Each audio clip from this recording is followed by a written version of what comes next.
तो दोस्तों इस वीडियो में मैथ प्रैक्टिस सेट पेपर देखने वाले हैं। यह वीडियो बिहार शिक्षक भर्ती 2024 के लिए अति महत्वपूर्ण रहने वाला है, तो आप लोग लास्ट तक जरूर बने रहिएगा।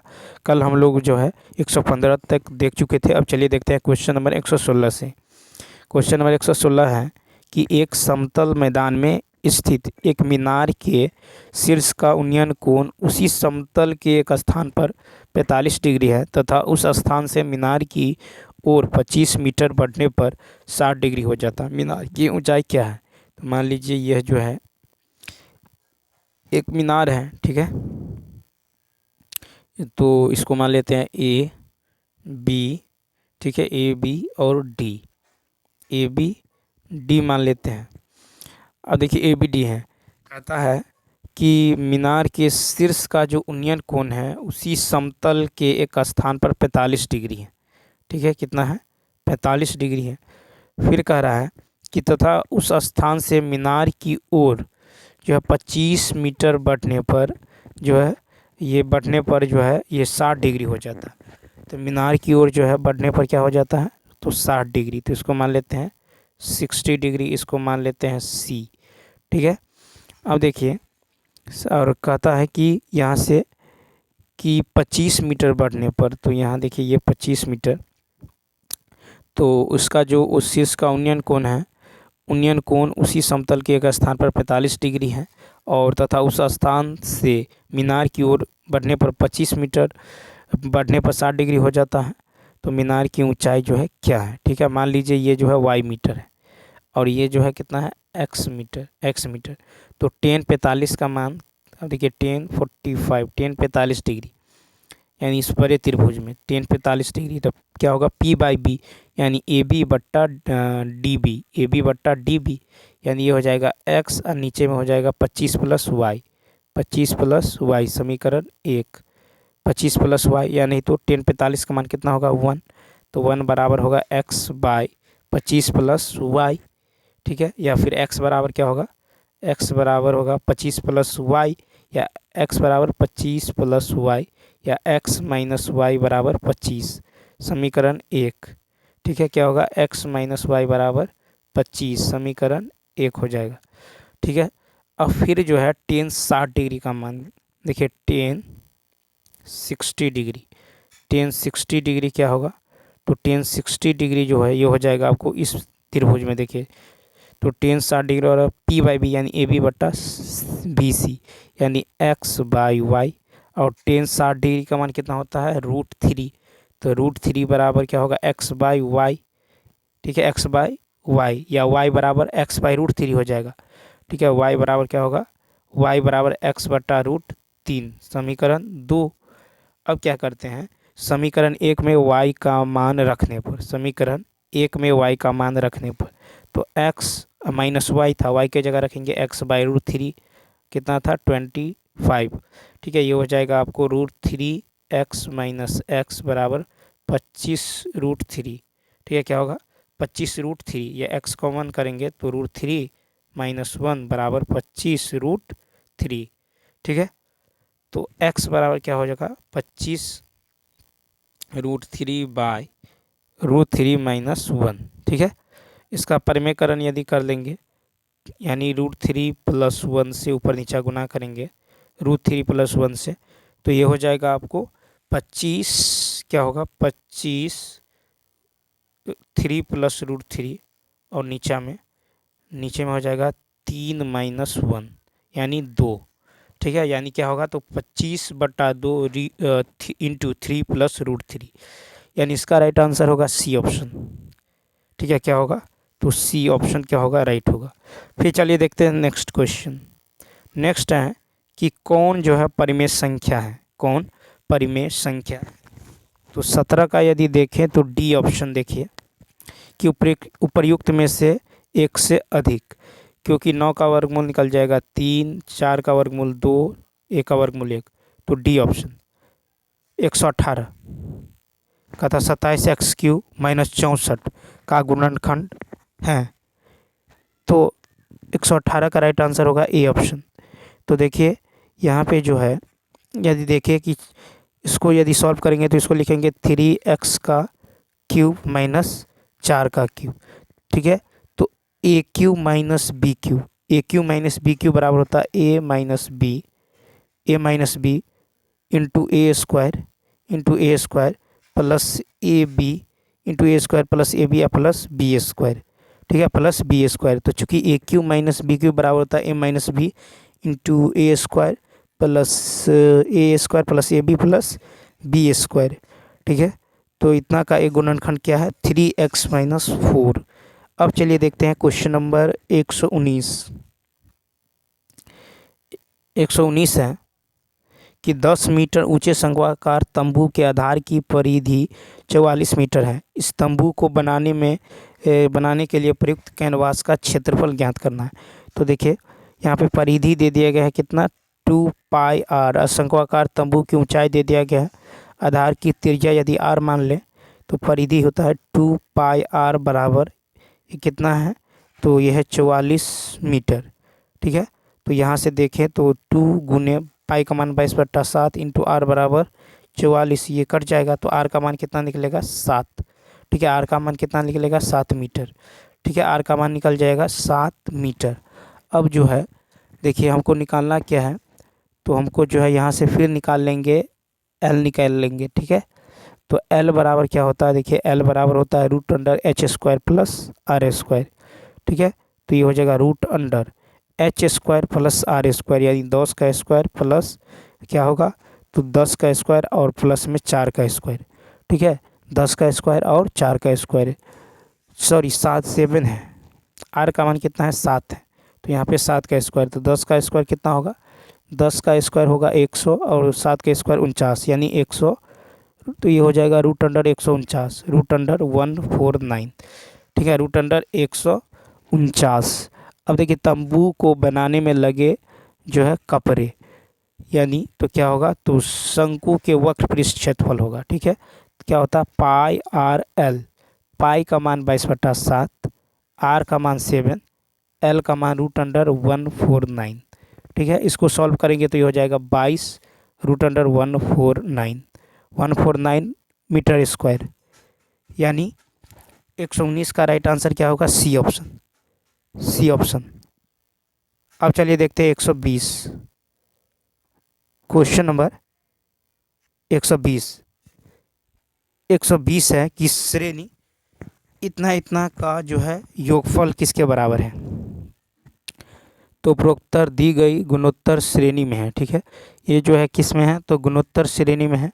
तो यहाँ पे यदि देखें तो आर कितना है, यहाँ पे आर जो है ये है, आर है आपको माइनस में 1/3, आर कितना है, तो -1/3, ठीक है। आर जो है ये है -1/3। और यहाँ पे देखिए तो एस एन बराबर क्या होता है, एस एन बराबर होता है आपको a/1 - एस एन बराबर जो होता है ये होता है a/1 - एस एन बराबर a/1 - तो यहाँ पे देखिए a कितना है, तो a है 3, ठीक है, a है 3। उसके बाद देखिए नीचे में होगा 1 - r, तो r जो है कितना है -1/3, ठीक है, -1/3, यानी ये हो जाएगा आपको 3 और ये हो जाएगा 3 + 1 यानी 4/3, ठीक है, 4/3 यानी 9/4, ये हो जाएगा 9 नीचे में 4, 9/4।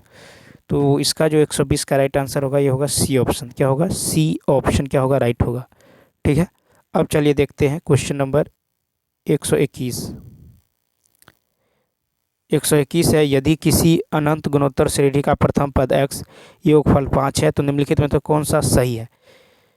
तो 121 का यदि देखें तो यहाँ पे जो हो जाएगा आपको x/1 - r बराबर 5, ठीक है, x/1 - r बराबर 5। और देखिए अनंत गुणोत्तर श्रेणी का जो योग होता है, अनंत गुणोत्तर श्रेणी का योग क्या होता है, तो ये होता है a/1 - r, ठीक है, a/1 - r।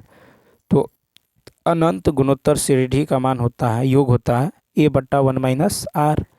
तो यहाँ पे जो है x/1 - r बराबर क्या होगा, x/1 - r, क्योंकि गुणोत्तर श्रेणी का प्रथम पद x है, ठीक है, योगफल क्या है 5, ठीक है, योगफल 5। अनंत गुणोत्तर श्रेणी का योग होता है a बट्टा 1 माइनस आर, तो x बट्टा 1 माइनस आर बराबर होगा यहाँ पे 5, तो x बाई 5 क्या होगा 1 माइनस आर, ठीक है। तो r बराबर क्या होगा, तो r बराबर होगा 1, r बराबर होगा आपको 1 माइनस एक्स बट्टा 5, r बराबर होगा 1 माइनस एक्स बट्टा 5।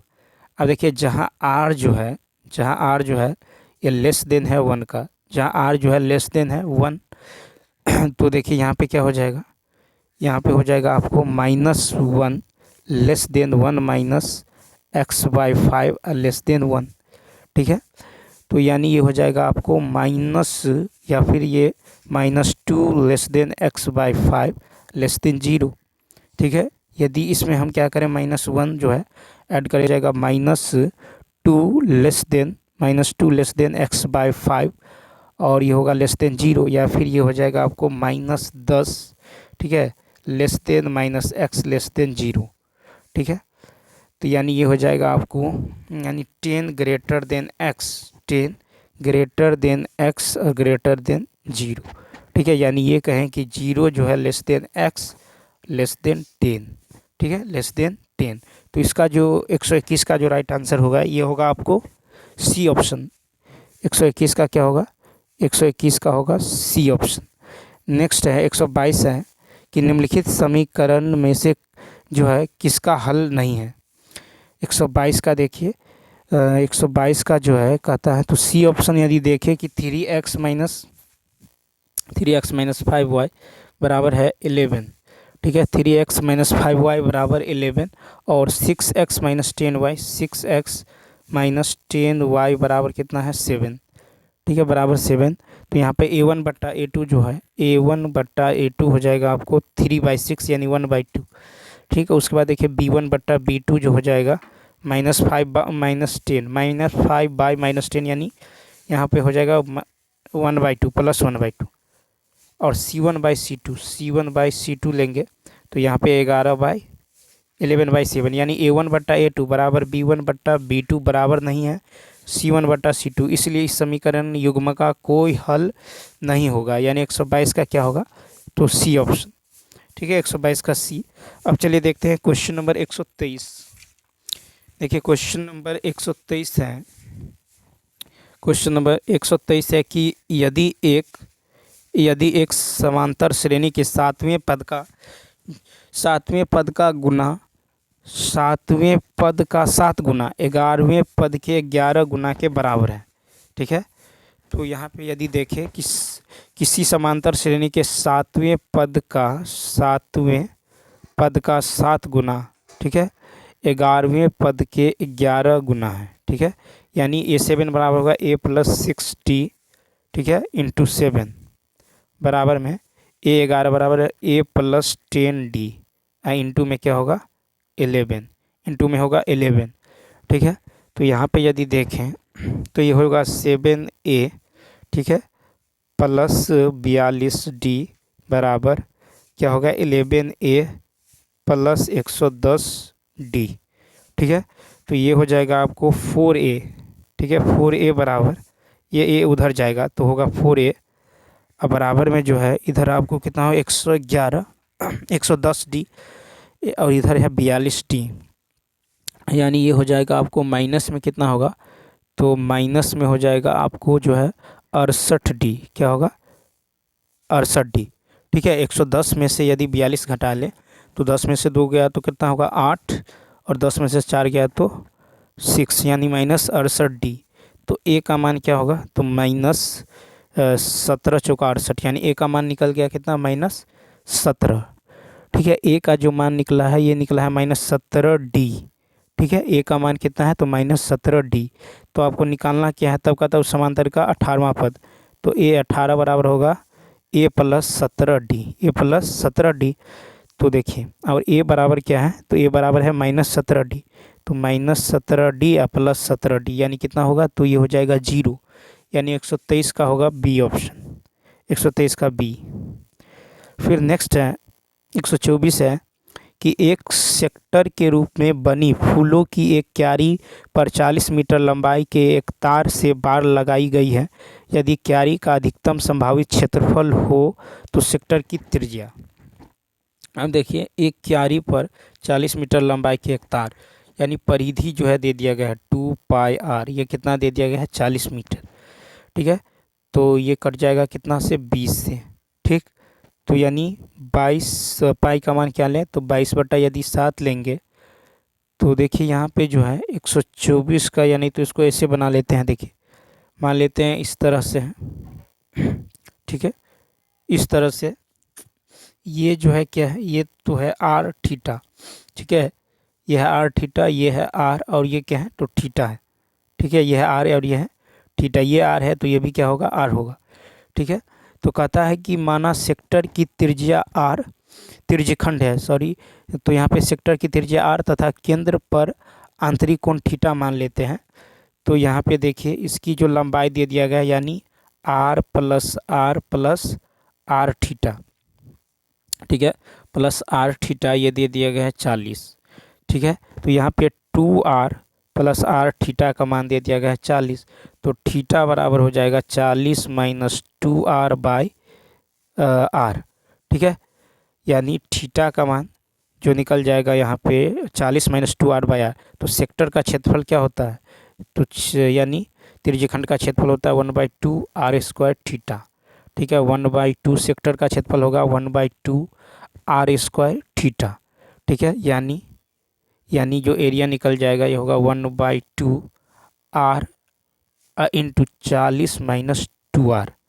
ठीक है, 1/2r² into 40 minus 2r bye क्या होगा? r, यानी ये होगा 1/2r, ये एक r से r कट जाएगा, तो 1/2r इंटू 40 माइनस 2r, यानी ये होगा आपको 1/2 इंटू 40r माइनस 2r²। ठीक है, तो आप देखिए r के सापेक्ष अवकलन करने पर, r के सापेक्ष अवकलन करने पर, तो यहाँ पे ध्यान दीजिए a बराबर क्या था? 1/2 इंटू 40r माइनस 2r²। तो dA/dr क्या होगा? तो dA/dr होगा 1/2 इंटू 40 माइनस ये हो जाएगा जो है 4r। क्या हो जाएगा यहाँ पे? 4r। ठीक है, 4r, यानी dA/dr क्या हो जाएगा? तो dA/dr जो हो जाएगा यहाँ पे, dA/dr जो हो जाएगा यहाँ पे क्या होगा? 0। dA/dr जो हो जाएगा 0, तो 0 बराबर क्या होगा? 40 माइनस 4r। ठीक है, तो r बराबर कितना हो जाएगा? 10 मीटर। r बराबर 10 मीटर, 124 का सी ऑप्शन। अब देखिए 125 है कि x के पावर 4 प्लस x² प्लस 1 का एक गुणनखंड है। 125 का जो है तो इसका गुणनखंड ये हो जाएगा x² के x² का whole square plus x² plus 1। ठीक, या फिर ये हो जाएगा आपको x² प्लस x प्लस 1 का होल स्क्वायर। ठीक है, होल स्क्वायर। अब माइनस में क्या होगा? तो 2x³ minus 2x² minus 2x। ठीक है, तो यहाँ पे जो होगा यानी x² का होल स्क्वायर, फिर x² प्लस 1², फिर इसको लिखेंगे 1²। ठीक है, तो a² plus b² plus c² बराबर क्या होगा? तो होगा a plus b plus c का होल स्क्वायर। अब माइनस में होगा, माइनस में ये हो जाएगा आपको, माइनस में हो जाएगा आपको 2x माइनस में 2x माइनस में 2ab माइनस में 2ab माइनस में 2bc माइनस में 2ca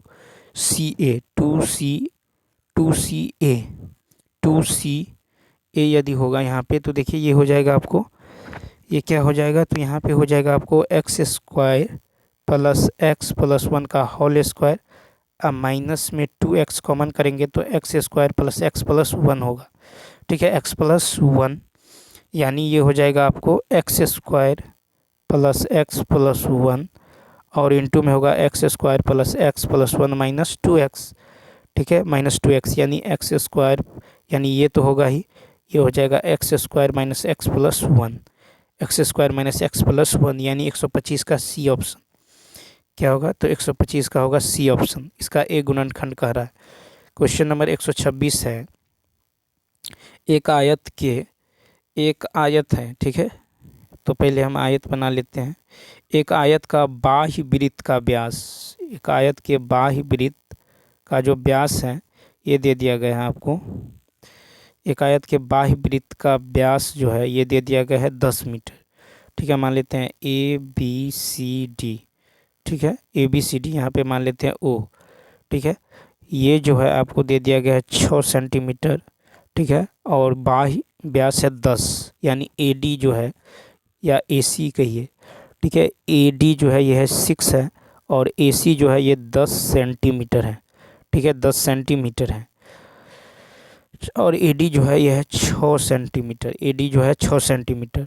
तो त्रिभुज ए डी सी में, त्रिभुज ए डी सी में, त्रिभुज ए डी और सी, ए डी सी में क्या होगा, तो कोण डी जो है 90 डिग्री है, कोण डी कितना है 90 डिग्री, ठीक। उसके बाद ए सी स्क्वायर बराबर होगा, ए सी स्क्वायर बराबर ए डी स्क्वायर, यानी 10 का स्क्वायर, ए सी स्क्वायर बराबर ए डी स्क्वायर जो D C square, A D square जोड़ डी सी स्क्वायर।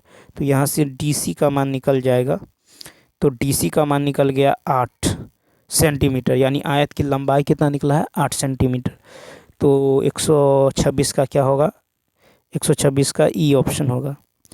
127 क्या कर रहा है देखिए, 127 है कि एक घन की प्रत्येक भुजा में 50 की वृद्धि की जाती है, तब जो है इसके पृष्ठ क्षेत्रफल में कितनी वृद्धि होगी, ठीक है, पृष्ठ क्षेत्रफल में कितनी वृद्धि होगी। तो एक घन की भुजा है 100, ठीक है, और इसमें हम क्या किए, तो 50% की वृद्धि, तो ये हो गया 150, ठीक है, 1 0 से 1 0, 5 दूनी 10, 5 तिया 15, ठीक है। तो कहता है तब जो है इसके पृष्ठ क्षेत्रफल में कितनी वृद्धि होगी।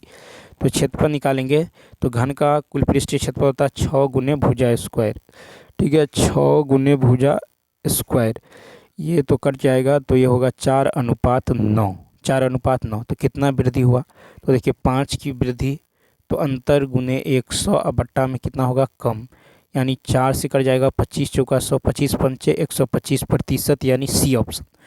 127 का जो राइट आंसर होगा ये होगा सी ऑप्शन, ठीक, सी ऑप्शन। यानी तो आप ऐसे भी बना सकते हैं, देखिए कितना 50 का वृद्धि हो रहा है, तो 50 फिर प्लस 50 फिर प्लस 50 गुने 50 और नीचे में 100, तो ये हो जाएगा 100, ठीक, 0 से 0 0 0 25 5 25, यानी 125%, ठीक। तो आप ऐसे भी बना सकते हैं, क्षेत्रफल में प्रतिशत वृद्धि निकालने के लिए 50 प्लस 50 प्लस 50 गुने 50/100, ठीक है। अब चलिए देखते हैं क्वेश्चन नंबर 128, क्वेश्चन नंबर 128।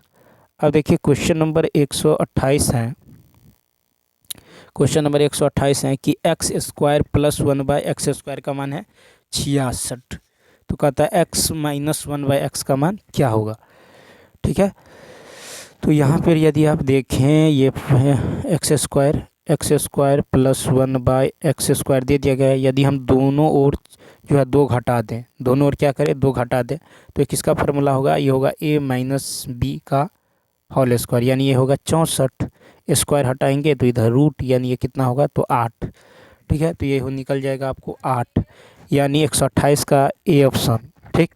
129 जो है 129 है कि समांतर श्रेणी इतना इतना में कितने पदों का योग जो है 300 है, ठीक है, कितने पदों का योग 300 है। ए है 20, ठीक है, डी है, डी यदि निकालेंगे तो ये होगा -2/3 और एस एन है 300, एस एन जो है ये है 300, ठीक है। तो एस एन बराबर यानी 300 बराबर क्या होता है n/2 × 2a plus n-1 × d, यानी -2/3, ठीक। तो इसको सॉल्व करेंगे तो n का मान निकल जाएगा आपको 25, ठीक है, n का मान कितना निकलेगा 25 सॉल्व करने पर, यानी यहाँ पे स्पेस उतना नहीं है। तो चलिए 100 कितना था 129, तो इसका बी ऑप्शन 129 का होगा बी ऑप्शन। अब चलिए देखते हैं 130 जो है ये है कि किसी समांतर श्रेणी में p पदों का योग इतना है तो श्रेणी का nवां पद क्या होगा। ठीक है, श्रेणी का nवां पद क्या होगा। तो इस स्थिति में देखिए कि कहता है p पदों का योग जो है, p पदों का योग है इतना। ठीक है, तो nवां पद जो है क्या होगा।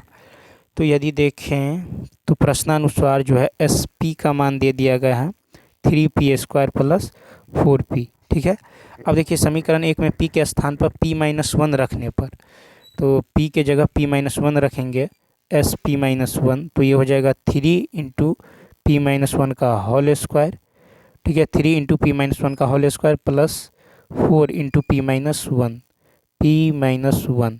ठीक है, p-1 ये हो जाएगा 3 इंटू p-1 का होल स्क्वायर प्लस 4p-1, यानी ये हो जाएगा आपको 3p²। ठीक है, -2p-1, समीकरण 1। ठीक है, समीकरण 1। अब क्या करेंगे, श्रेणी में श्रेणी का pवां पद जो होगा। ठीक है, श्रेणी का pवां पद, तो श्रेणी का pवां पद। ठीक है, श्रेणी का pवां पद निकालने के लिए क्या करेंगे, sp में से sp-1 को घटा देंगे। ठीक है, श्रेणी का pवां पद निकालने के लिए क्या करेंगे, sp-1वां पद, तो ये हो जाएगा 3p² प्लस 4p माइनस में 3p² प्लस में 2p माइनस में 1, यानी ये होगा 6p प्लस में 1, 6p और प्लस में 1, 6p प्लस में 1 जो है ये हो जाएगा आपको समीकरण, इसको मान लेते हैं 2। ठीक, 6p और प्लस में 1, तो इसीलिए देखिए समीकरण 2 में यदि देखें तो p का मान यदि निकल लेंगे तो p बराबर क्या निकल जाएगा, तो p का मान जो है समीकरण 2 में यदि देखें तो p का मान जो है ये होगा 1, 2, 3, n रखने पर, 1, 2, 3 ... n रखने पर, तो इसमें रखते चलेंगे।